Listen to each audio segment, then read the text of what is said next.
एक छोटे से गांव में जो घने जंगलों और ऊंचे पहाड़ों से घिरा था, एक पुरानी हवेली थी।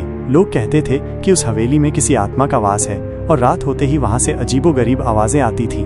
गांव के मुखिया ने हवेली के पास जाने से सबको मना कर रखा था, लेकिन युवा और साहसी राहुल को इन कहानियों पर यकीन नहीं था। एक अंधेरी रात जब चांद बादलों के पीछे छिपा था, राहुल ने हवेली के रहस्य को जानने का फैसला किया। उसने अपने दोस्त समीर को भी मना लिया।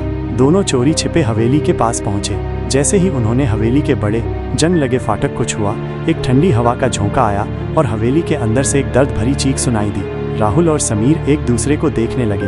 क्या ये सच था? उन्होंने हिम्मत जुटाई और अंधेरे में कदम रखा।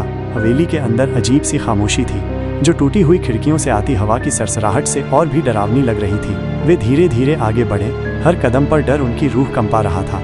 अचानक राहुल को एक पुरानी तस्वीर दिखाई दी। तस्वीर में एक परिवार था, एक आदमी, एक औरत और एक छोटी बच्ची। बच्ची की आंखों में एक अजीब सी चमक थी, जैसे वो कोई रहस्य छिपाए हुए हो।